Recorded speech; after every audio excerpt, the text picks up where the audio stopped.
Hello and welcome. You're watching Cricbuzz Live at the halfway mark of the India-Australia T20 International, the fourth one, a series of 5 games. Of course, India leading 2-1. Australia won the toss, put India into bat.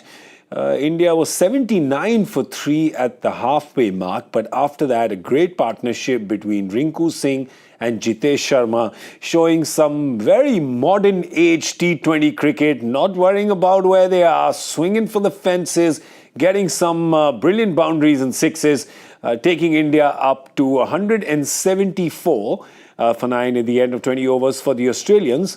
Ben Dwarshius picking up 3 wickets and 2 for Tanveer Sangha and Jason Perrendoff. So 175 to win for Australia to level the series 2-all and take it into a decider on Sunday. You're watching Cricbuzz Live. I'm Gaurav Kapur, with me Parthiv Patel and Zaheer Khan.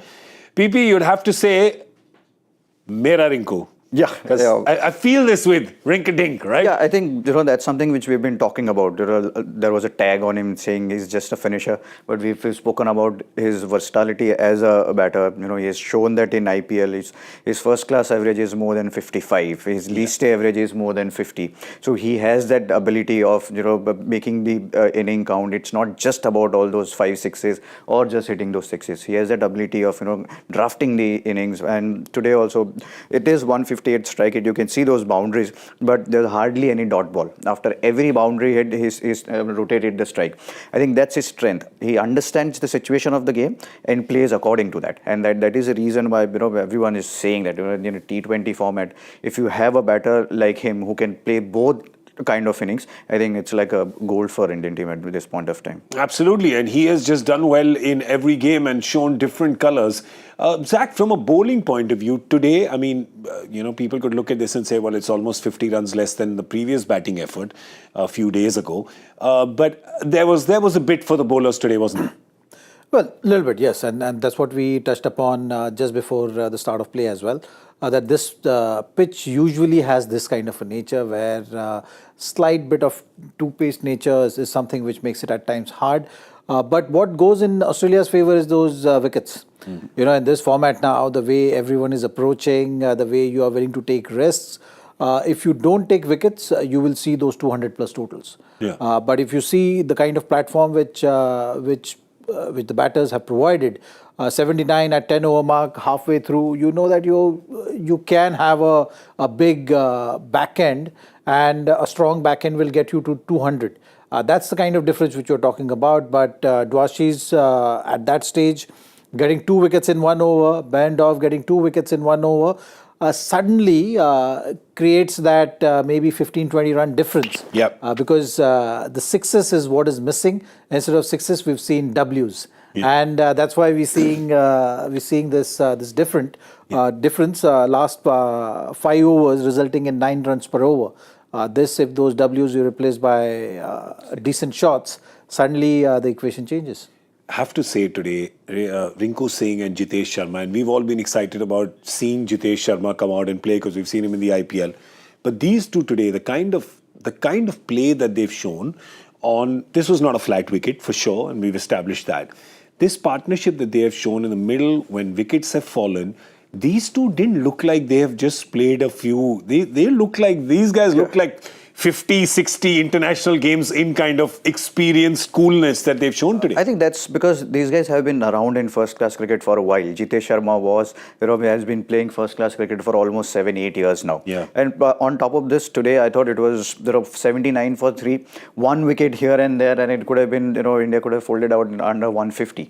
But the fearless approach which, we've been talking about from youngsters, which we saw today both from Jitesh Sharma and Rinku Singh. And Jitesh did hit 2 sixes, and he was still trying to hit another one. So that's the kind of approach he brings in, and that's the kind of energy actually he brings in. So that's something which you want, especially if there is no point just grafting around and scoring 140, 150. If you either try and get bowled out for 130 or try and reach to 180 plus score, and that's what Jitesh Sharma was trying.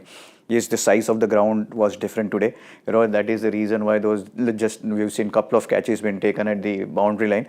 That could have been 2 sixes, one of Akshar and one of Jitesh. Yeah. And it could have been 190, 195. Any other ground, yeah. And umpire Ananta Padmanabhan owes Jitesh Sharma 4 runs. Yeah, that's so. To catch his ball. It came really fast at him. And I think his cricketer days replayed really quickly, saying, catch the ball. But yeah, Jitesh was hitting the ball really hard to a lot of parts of the ground. It's really impressive to see. Parthiv had spoken in the comm box about the fact that some of the shots, perhaps, he was not a big fan of the shot selection of a few places, and he had named 2. You had named Jaiswal and you named Shreyas Iyer. I think Shreyas a little more. You're coming back, you're playing after a year. I think he'd be disappointed how he got out. Yeah, it's important that you switch on and as soon as possible. That's the format demands.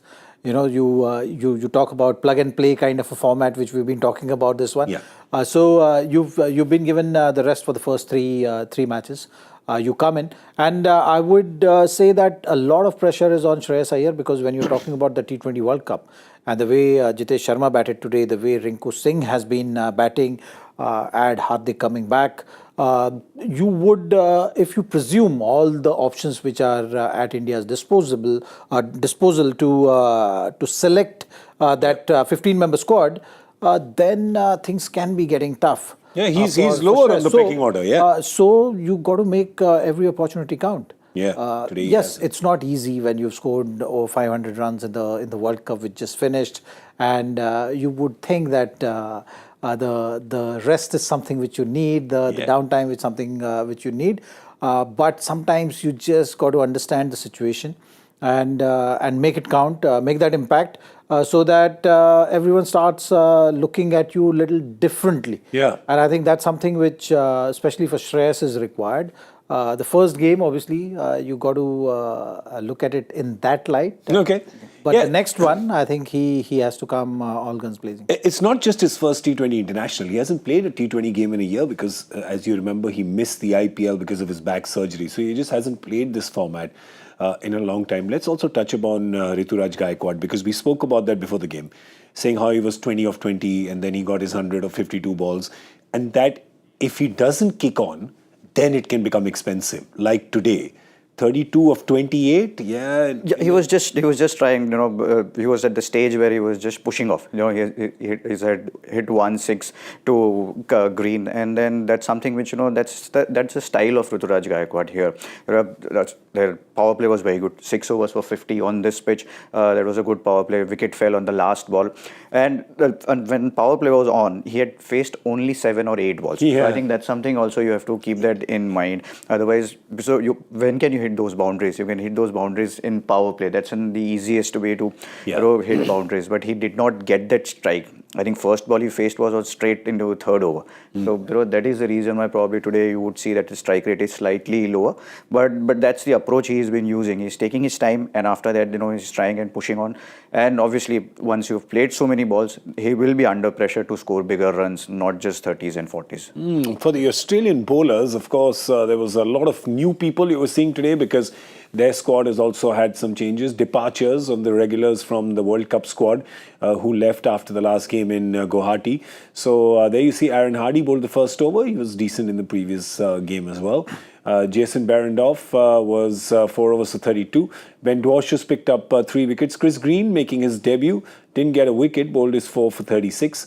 Tanveer Sangha, and then 1 over from Matthew Short. Zach, for you, the most impressive of the bowlers, who stood out? Well, Hardy had an impressive day, but to me, I think Ben Dwarshius and Behrendorff both, because for them, and this format, you often speak about in the bowlers meeting and stuff like that, that even if you go for a big over, it's about how you come back, and you got to hold your nerves when it counts, and that's what they did. So between them, the back end, you're talking about 2 overs, but in that 4 wickets they've managed to take. Yeah. So that is something which was a standout, and that might be the differentiator factor in this match for sure, when Indian team will be looking to defend this total. Yeah, because it's looking at that Australian batting lineup, and you see they've got hitters, they've got proper T20 bats right here. Guys who played a lot of big bash cricket, league cricket. People are calling this a BBL 11 because you see how they're doing. Travis Head, Aaron Hardy, Matthew Short, Josh Philippe, Tim David, Ben McDermott, Matthew Wade. All 7 of them can bat in top gear and can bat in any gear actually, and this is not a very difficult asking. Yeah, it's not. Compare that to last 3 games where it was always over 200. But here you are talking about scoring at 9 and over, and which can be possible with Dew coming in. Wicket would get settled a bit. But yeah, I think from India's point of view, India would try and get a couple of wickets early in power play and put Australia under pressure. But I think Travis Head is going to be a key factor in this Australia's batting lineup, because he's going to come out all guns blazing. He's going to go and come and play shots from ball 1. And if he gets it right, then this, we might just see an early finish today. So I think Travis Head, from Australia's point of view and from India's point of view, in power play, at least 2 wickets. The dice is definitely loaded in terms of asking rate. 175 for this Australian batting lineup shouldn't be much. If India wins, of course, well, fans will cry. If Australia loses here, if India loses, fans will cry. If Australia loses, they will think why. So do you think this will be Crypur or Vaipur? What's this going to be? What is it? I think it's going to be an interesting match for sure. And a lot will be dependent on how big spin is going to be a factor, whether there is Dew. Because the middle overs, you've seen Sangha had some kind of impact in those middle overs of the game. So even if you have a decent power play, imagine Travis Head bats the way he bats, puts bowlers under pressure. I think if there is no Dew, you will have that chance of pulling things back. So that will be the interesting factor. If the spin quotient goes completely out of the game, then to defend this kind of a total will be difficult. Could be a problem. Advantage Australia, advantage India? What do you think? At this point of time, definitely advantage Australia. I think it is tilted towards them. 172, 174 is not the biggest of target. And as Zach said, that if Dew comes in, then it will be even more difficult. Deepak Char is also making a comeback. Mukesh Kumar is coming out of a game. Avish just has played 1 game. So all of them are not that experienced bowlers, and not all of them had so many games behind them. So at 174 to defend India will have to bowl really, really well. Okay, power play predictions. We of course got our score predictions wrong. We were 185, 195, 205. Of course it ended at 174. How many are Australia going to get in the power play? 53. 53. Good guess. I like it. 49. 49. So I'm going to go ahead to 58. Oh, you've gone with the Aussie number. 49. 49 is the Aussie number, right? All right, let's go with 49, 53 and 58. So those are our guesses. We are going to see you at the end of the 10-over mark with Cricbuzz Combox. We'll see how the Aussie chase is going. They, of course, are trying to level the series 2-all and keep it interesting for all of us for the last game to make it a decider. All right, we're going to see you in a bit. Thank you for watching Cricbuzz Live. Is all we have time for.